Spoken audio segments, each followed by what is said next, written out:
The Red Death had long devastated the country. No pestilence had ever been so fatal or so hideous. Blood was its avatar and its seal, the redness and the horror of blood. There were sharp pains and sudden dizziness, and then profuse bleeding at the pores, with dissolution. The scarlet stains upon the body, and especially upon the face of the victim, were the pest ban which shut him out from the aid and from the sympathy of his fellow men; and the whole seizure, progress, and termination of the disease were the incidents of half an hour. But the Prince Prospero was happy and dauntless and sagacious. When his dominions were half depopulated, he summoned to his presence 1,000 hale and light‐hearted friends from among the knights and dames of his court, and with these retired to the deep seclusion of one of his castellated abbeys. This was an extensive and magnificent structure, the creation of the prince's own eccentric yet august taste. A strong and lofty wall girdled it in. This wall had gates of iron. The courtiers, having entered, brought furnaces and massy hammers and welded the bolts. They resolved to leave means neither of ingress or egress to the sudden impulses of despair or of frenzy from within. The abbey was amply provisioned. With such precautions the courtiers might bid defiance to contagion. The external world could take care of itself. In the meantime it was folly to grieve, or to think. The prince had provided all the appliances of pleasure. There were buffoons, there were improvisatori, there were ballet dancers, there were musicians, there was beauty, there was wine. All these and security were within. Without was the Red Death.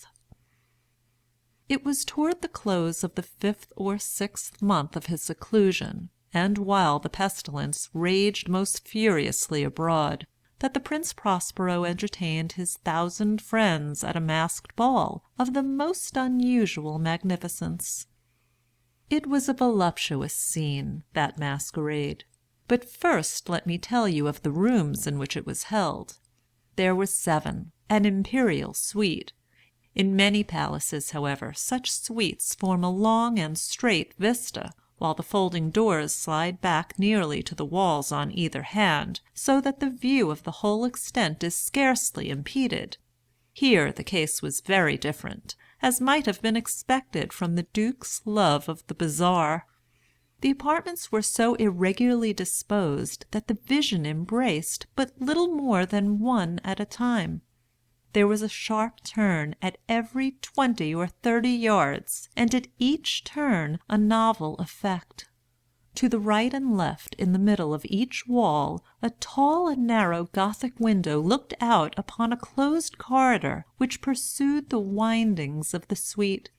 These windows were of stained glass, whose color varied in accordance with the prevailing hue of the decorations of the chamber into which it opened. That at the eastern extremity was hung, for example, in blue, and vividly blue were its windows.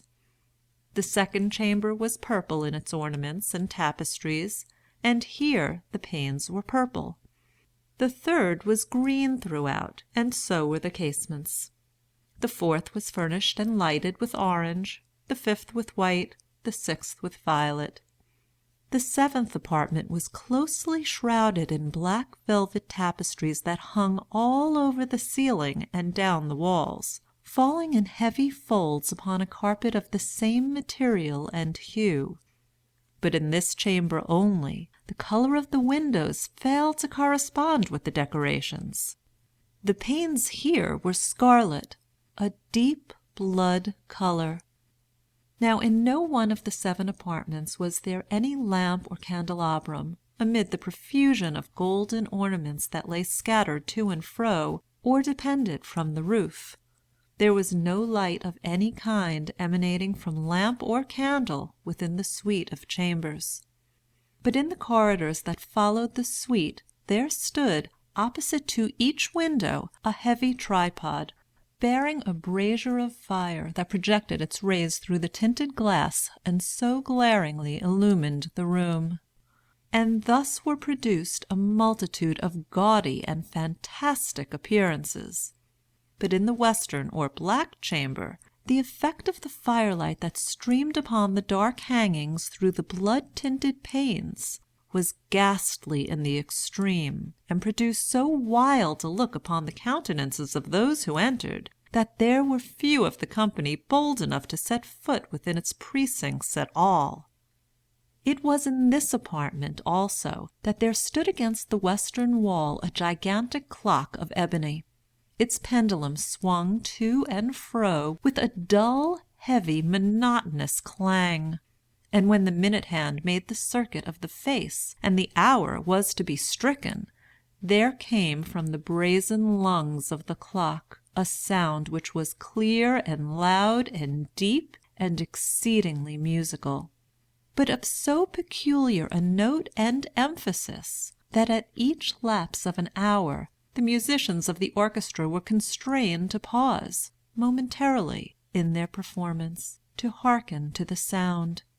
And thus the waltzers perforce ceased their evolutions, and there was a brief disconcert of the whole gay company.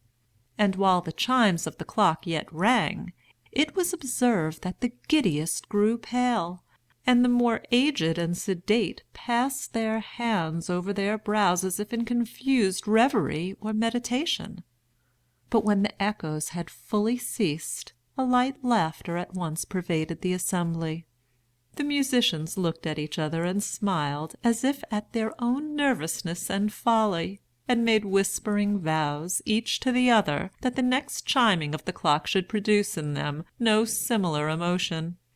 And then, after the lapse of 60 minutes, which embrace 3,600 seconds of the time that flies, there came yet another chiming of the clock. And then were the same disconcert and tremulousness and meditation as before. But in spite of these things, it was a gay and magnificent revel. The tastes of the Duke were peculiar. He had a fine eye for colours and effects. He disregarded the decora of mere fashion. His plans were bold and fiery, and his conceptions glowed with barbaric lustre. There are some who would have thought him mad. His followers felt that he was not. It was necessary to hear and see and touch him to be sure that he was not. He had directed in great part the movable embellishments of the 7 chambers upon occasion of this great fête, and it was his own guiding taste which had given character to the masqueraders. Be sure they were grotesque. There were much glare and glitter and piquancy and phantasm, much of what has been seen in Hernani. There were arabesque figures with unsuited limbs and appointments. There were delirious fancies, such as the madman fashions. There was much of the beautiful, much of the wanton, much of the bizarre, something of the terrible, and not a little of that which might have excited disgust. To and fro in the 7 chambers there stalked, in fact, a multitude of dreams, and these, the dreams, writhed in and about, taking hue from the rooms, and causing the wild music of the orchestra to seem as the echo of their steps.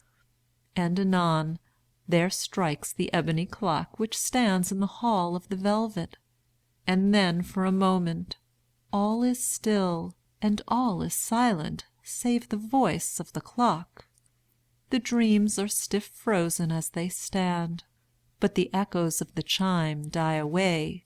They have endured but an instant, and a light, half-subdued laughter floats after them as they depart. And now again the music swells, and the dreams live, and writhe to and fro more merrily than ever, taking hue from the many-tinted windows through which stream the rays from the tripods. But to the chamber which lies most westwardly of the 7, there are now none of the maskers who venture, for the night is waning away, and there flows a ruddier light through the blood-colored panes, and the blackness of the sable drapery appalls, and to him whose foot falls upon the sable carpet there comes from the near clock of ebony a muffled peal more solemnly emphatic than any which reaches their ears who indulge in the more remote gaieties of the other apartments. But these other apartments were densely crowded, and in them beat feverishly the heart of life, and the revel went whirlingly on until at length there commenced the sounding of midnight upon the clock, and then the music ceased, as I have told, and the evolutions of the waltzers were quieted, and there was an uneasy cessation of all things as before.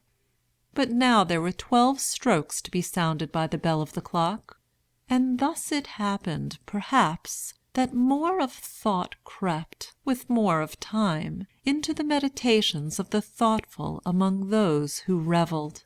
And thus, too, it happened, perhaps, that before the last echoes of the last chime had utterly sunk into silence, there were many individuals in the crowd who had found leisure to become aware of the presence of a masked figure which had arrested the attention of no single individual before.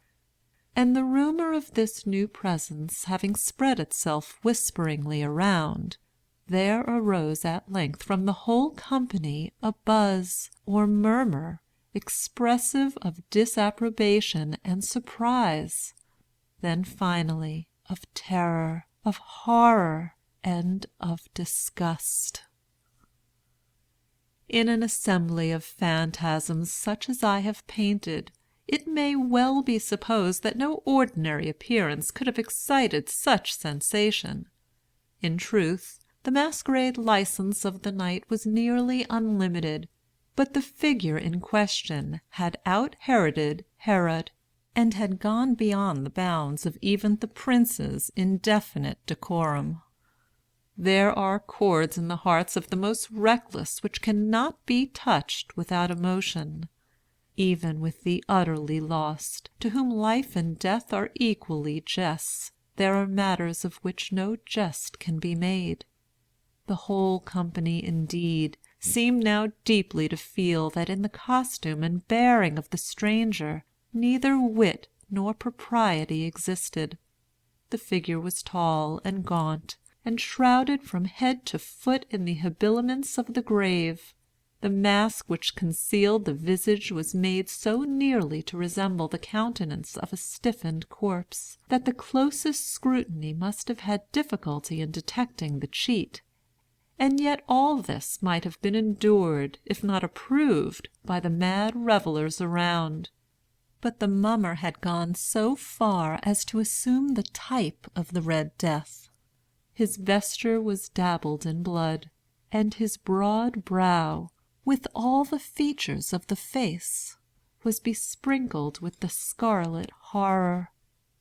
When the eyes of Prince Prospero fell upon this spectral image, with which a slow and solemn movement, as if more fully to sustain its rôle, stalked to and fro among the waltzers, he was seen to be convulsed in the first moment with a strong shudder either of terror or distaste, but in the next his brow reddened with rage.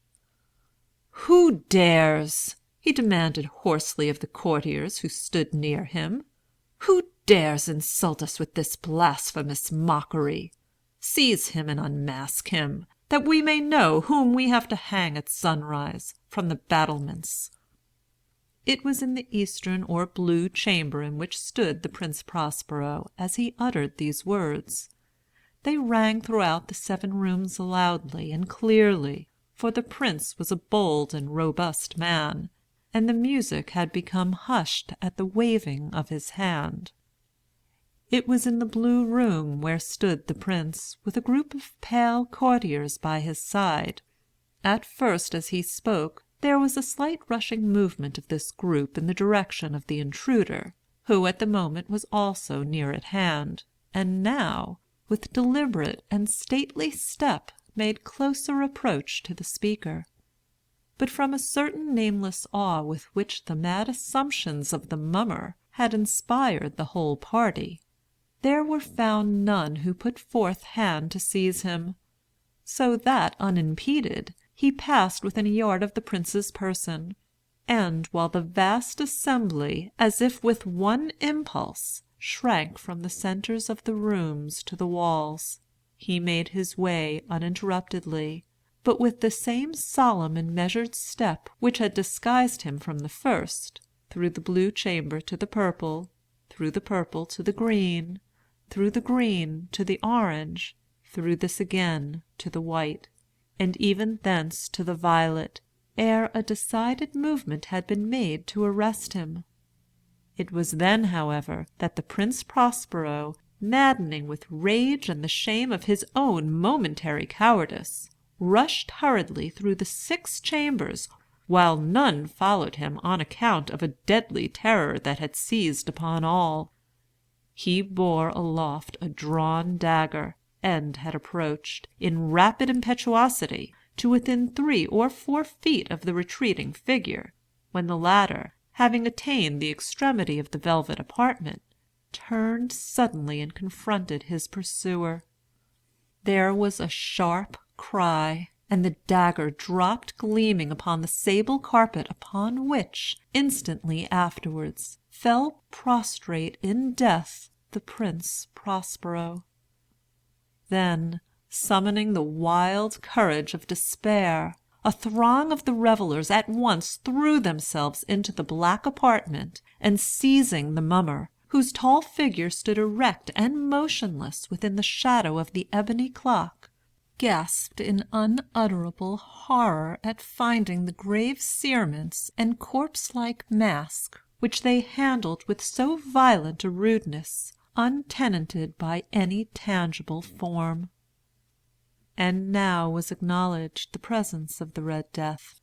He had come like a thief in the night, and one by one dropped the revellers in the blood-bedewed halls of their revel, and died each in the despairing posture of his fall. And the life of the ebony clock went out with that of the last of the gay, and the flames of the tripods expired, and darkness and decay and the Red Death held illimitable dominion over all.